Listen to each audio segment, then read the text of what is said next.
सोनपुर जंगल में सभी पक्षी बहुत हंसी खुशी रहते थे।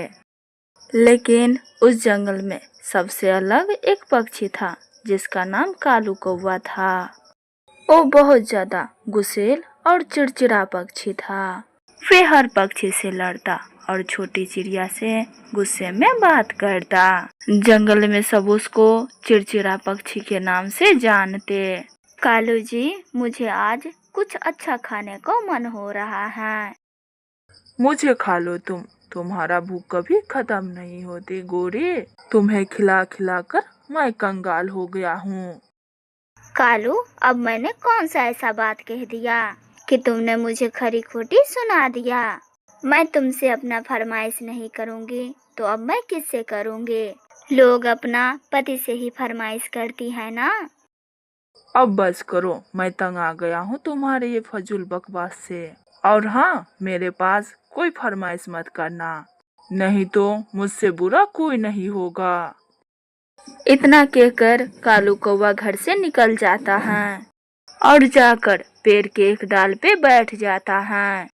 उफ, ये मौसम कितने गर्म हो गए हैं, बारिश होने का तो नाम ही नहीं लेती। अभी कालू खुद से बातें कर रहा था कि तभी दो पक्षी उसके सामने से गुजरती हैं।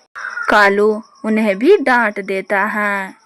तुम पक्षी इतने गर्मी में भी सुकून से नहीं बैठ सकते, कैसे भागे फिर रहे हो। कालू कौवा इसी तरह सब पक्षी को डांट रहा था कि इतने में भी रानू चिड़िया वहाँ आ जाते हैं। कालू, तुम कितना बोलते हो, सारे जंगल शोर मचाते हो, तुम कभी बोलते बोलते थकते नहीं हो। मैं बोलूं चिल्लाऊं कुछ भी करूं रानू, तुम होते कौन हो मुझे रोकने वाले। तुमको मेरी बोलने से कोई दिक्कत है? मुझे तो कोई दिक्कत नहीं है, कम से कम छोटे पक्षियों के साथ तो आराम से बात कर लिया करो। नहीं करनी मुझे किसी से बात। अगर मेरा बोलना किसी को पसंद नहीं तो ना करे मुझसे कोई बात। इतना कहकर कालू कौवा वहाँ से चला जाता है। इस कालू को समझाना तो बहुत मुश्किल है। रानू चिड़िया अपने घर चली जाती है। रानू चिड़िया चुपचाप अपने रसोई में खाना बना रही थी। इतने में कुकू और गुड़िया भी वहाँ आ जाते हैं। मम्मा, आपको क्या हुआ? कुछ नहीं बेटी, मैं तो बस खाना बना रही हूँ। मम्मा, फिर आप आज इतने चुप क्यों हैं? क्या कुछ हुआ है? नहीं बेटी, मैं बस कालू से परेशान हूँ। लगता है मम्मा, आज आपको कालू अंकल से मुलाकात हुई थी और उन्होंने भी आपको डांट दिया। हाँ, मैं भी यही सोच रही थी, कोई इतना गुस्सैल कैसे हो सकता है। कालू हर वक्त हर किसी को डांटता रहता है।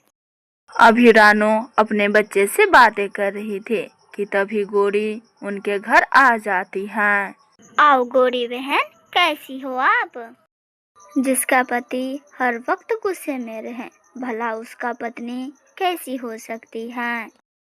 गोरी, मैं समझ सकता हूँ, आपका हौसला है जो आप कालू के साथ रह रही हैं। रानो, तुम कालू से बात करो ना, उसे समझाओ ना, वे हमेशा गुस्से में क्यों रहते हैं। मेरी बात हुई थी कालू से, लेकिन उसने तो मुझे ही डांट दिया। पता नहीं रानो चिड़िया, कालू को क्या हो गया है। ऊपर वाले ही कालू की अकल दे, भले हम पक्षी क्या कर सकते हैं।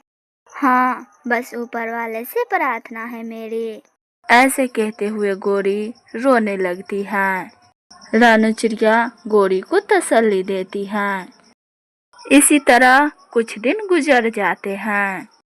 एक दिन कालू कौवा चुपचाप पेड़ की डाल पे बैठा होता है कि वहाँ मिट्ठू तोता आता है।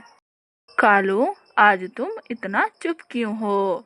कालू जवाब देने के लिए अपना चोंच खोलता है, लेकिन उसकी आवाज उसके गले में दब जाता है। अरे कालू, कुछ बोलो ना, आपकी तो आवाज ही नहीं आ रही। लेकिन कालू कौवा चुपचाप मिट्ठू तोता को देखते रहता है। मिट्ठू तोता जल्दी से रानू चिड़िया के पास जाता है रानू चिड़िया अपने घर में बैठी थी। रानो, ये कालू कौवा। ओह, लगता है कालू ने फिर किसी से झगड़ा किया है। नहीं रानो, ऐसी बात नहीं है। अगर कालू झगड़ा करता तो नॉर्मल बात थी। अच्छा, बताओ फिर क्या हुआ है। रानो, कालू चुपचाप एक जगह बैठा है, वे कुछ बोल नहीं रहा। लेकिन क्यों, तुमने पूछा नहीं।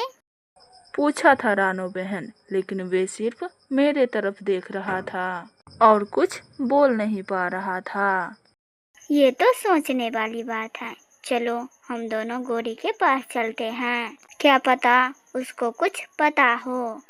फिर मिठू तोता और रानो चिड़िया गोरी कौवे के पास जाता है। अब रानो बहन बैठो।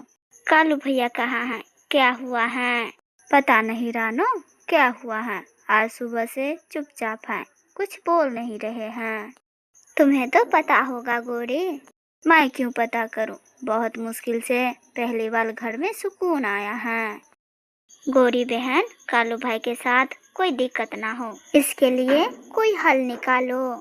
हाँ, ये तो मैंने सोचा नहीं। मैं तो बस ये सोचकर खुश हो रही हूँ कि कालू आज घर में लड़ाई नहीं की। रानो चिड़िया जल्दी से कालू कौवे के पास जाती है और कालू को सारी बात बताती है।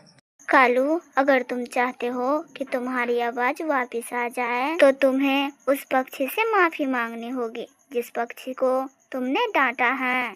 कालू कोई आवाज नहीं निकालता और चुपचाप देखते रहता है और चुपचाप सर से इशारा करता है। चलो फिर उस छोटे पक्षी को ढूंढते हैं। कालू कौवा और रानो चिड़िया मिलकर उस छोटे पक्षी को खोजते हैं।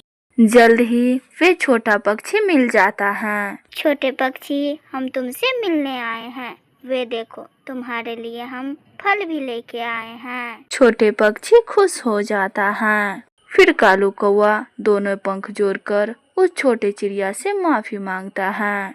कालू अंकल, मैंने आपको माफ किया।